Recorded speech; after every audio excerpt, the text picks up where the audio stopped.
सकता है वहां से विजन मिल जाए। जब मैं इस बिजनेस में नहीं था, इस कंपनी में नहीं था, एक दिन का वाकया है, मेरी घर में एक लड़की पैदा हुई। मैं अपने पिताजी, अपनी मम्मी से पहले इससे दूर रहता था जब मैं पुरानी कंपनी में था।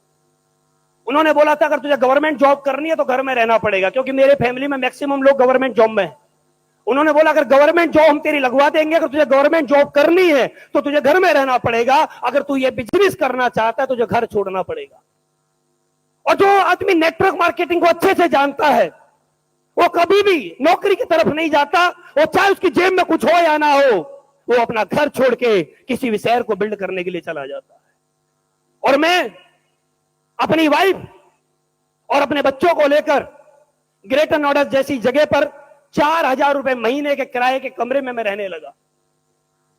मेरे उस समय पे एक लड़का था, कुछ दिनों बाद एक लड़की मेरे घर में पैदा हुई।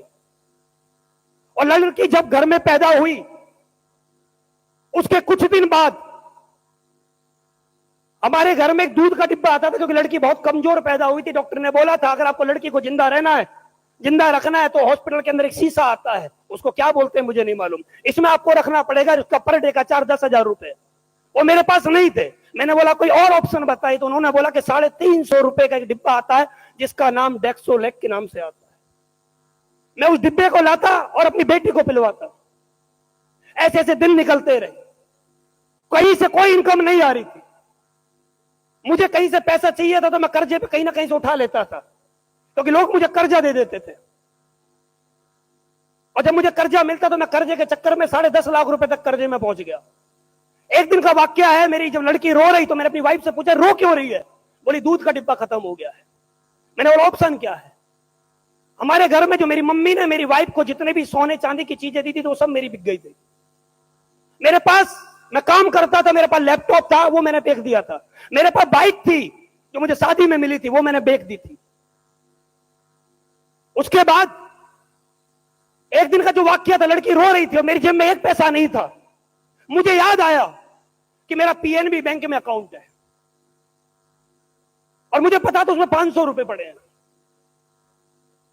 मैं पीएनबी बैंक, वहां से 16 किलोमीटर दूर जहां का मैं रहने वाला था, बिलासपुर जगह है, वहां पर पीएनबी बैंक था, मैं वहां चला गया। मैंने मैडम से बोला कि मैडम जो अंदर बैठी हुई थी कैबिन में, मैंने बोला मैडम ये 500 रुपए चाहिए मुझे। उन्होंने बोला 500 रुपए नहीं निकल सकते, मिनिमम होने चाहिए इतना। मैंने बोला ऑप्शन क्या है? उन्होंने बोला ऑप्शन सिर्फ एक ही कि आपको अकाउंट बंद करना पड़ेगा। अब 500 रुपए की मुझे बहुत सख्त जरूरत थी, तो मैंने एक फॉर्म भरा और फॉर्म भर के थोड़ी 5 मिनट बाद मेरा अकाउंट बंद हो गया, मेरे हाथ में 500 रुपए आ गए। और जब मेरे हाथ में 500 रुपए आए तो वो समझिए कि मेरे पास वो 5 करोड़ से कम नहीं थे वो 500 रुपए। ये एसएलपीएस से पहले की ताकत कि 500 रुपए को मैं क्या समझता था। और अभी मैं आपको एसएलपीएस की ताकत बता देना चाहता हूं। जो लोग बोलते हैं एसएलपीएस में कुछ नहीं होता, अभी थोड़े दिन पहले मैं गुजरात में एक शो करने गया था और मैंने वहां पर कुछ लोग जो नेगेटिव लोग होते हैं, मैंने उनको स्टेज पे बुलाया। मैंने बोला कितने लोग ऐसे हैं जो मेरा स्टेटमेंट देखना चाहते हैं। उसमें से 10 एक लोग स्टेज पे आए और मैंने जब उनको अपनी टेस्ट मनी पिछले 3 महीने की दिखाई तो उनमें से मैक्सिमम लोग थे वो बोल रहे थे कि 18 लाख है, किसी ने बोला 18,90,000 है। तो एक लड़की स्टेज पे थी, वो थोड़ी पढ़ी लिखी होगी, उसने बोला कि 1,89,00,000 रुपए है। ये 3 महीने की ट्रांजैक्शन जो मेरी आईडी पर शो कर रही थी 1,89,00,000 कुछ रुपए थे। मैं ये पावर आपको इसलिए बता देना चाहता हूं, जब मैं इसलिए पैसे में नहीं था मुझे अपना अकाउंट बंद करवाना पड़ा। और आप सर्च करिए यूट्यूब पे जाके, एचडीएफसी का सबसे बड़ा अकाउंट होता है इंपीरिया अकाउंट, आप उसको सर्च करेंगे, उसमें आज मेरा खाता है। एचडीएफसी के टॉप 10% लोग जिस अकाउंट को मेंटेन करते हैं, एसएलपीएस की पावर है, आज वो अकाउंट मुझे यूज करने का मौका मिल रहा है। ये पावर है एसएलपीएस की। मैं जब इस बिजनेस में आया था उस समय पर मेरे पास चलने के लिए व्हीकल नहीं था, लेकिन आज एसएलपीएस वेलनेस की बदौलत एक नहीं कितनी गाड़ियां सब लोग जानते हैं। लेकिन सबसे बड़ी बात है मेरे जैसे व्यक्ति के पास, मेरे जैसे लड़के के पास, आज जब मैं इस क्लास से चलता हूं तो मुझे गर्व महसूस होता है।